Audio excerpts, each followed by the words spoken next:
আমার মতো যারা মোটা আপুরা আছেন আজকে তাদের জন্য এই রেসিপি। যারা অতিরিক্ত ওজন নিয়ে খুবই বিপাকে আছেন তারা এটা নাস্তা হিসেবে ব্যবহার করতে পারেন, আবার ডিনার হিসেবেও খেতে পারেন।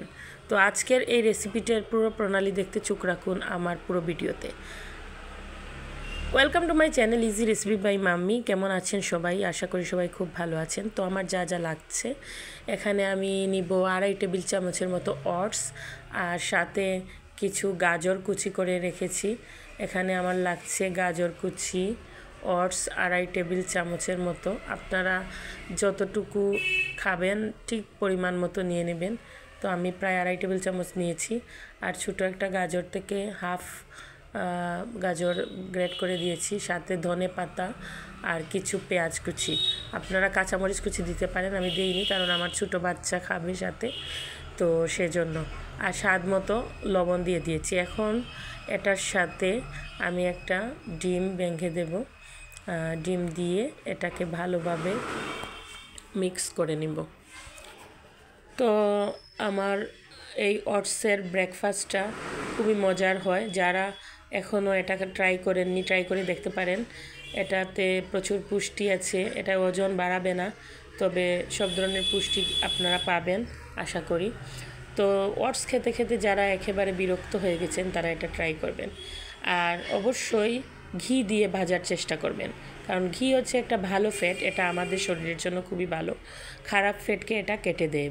খারাপ ফ্যাট কাটার জন্য আমাদেরকে ভালো ফ্যাট নিতে হবে। তো আমি ঘি দিয়ে এটাকে ভেজে নেব। এটা অনেক কিছুক্ষণ ধরে এভাবে এটাকে ডিম ভাজি যেভাবে করি আমরা সেভাবে রেখে দেব একটা ফ্রাই প্যানে। তো কিছুক্ষণ রাখার পর এটা যখন এক পিঠ হয়ে যাবে তখন আমি অপর পিঠটা উল্টে ভেজে নেব। তো মোটামুটি আমার এক পিঠ হয়ে গেছে, এখন আমি উল্টে নিয়েছি অন্য পিঠ যাতে হয়ে যায়। তো প্রপারলি যখন হয়ে যাবে তখন আমি এটাকে কেটে পরিবেশন করব। তো এভাবে আপনারা ডিনারে অথবা ব্রেকফাস্টে ওটস দিয়ে এই চাপড়িটা তৈরি করতে পারেন। খুব কম সময় লাগে, বেশিক্ষণ সময় লাগে না এটা রান্না করতে।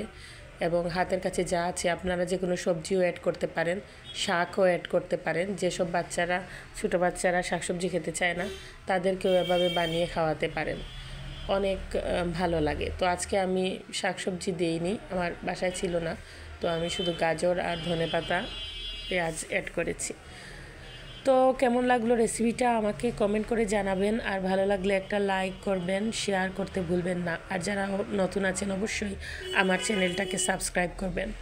সবাই দোয়া করবেন। এভাবে যদি আপনারা এই ওটসের চাপড়িটা রান্না করে ব্রেকফাস্টে অথবা ডিনারে খান তাহলে সাথে বাচ্চারাও খেতে পারবে এবং খুব মজা লাগে। আমি আজকে ব্রেকফাস্টে এটা খেয়েছি। তো আমার ভিডিওটা ভালো লাগলে আমাকে কমেন্ট করে জানাবেন। আর যারা এভাবে রান্না করে খেয়েছেন তারা আমাকে জানাবেন যে কেমন লাগে। তো আজকে এই পর্যন্ত, ভালো থাকবেন সবাই। আল্লাহ হাফেজ।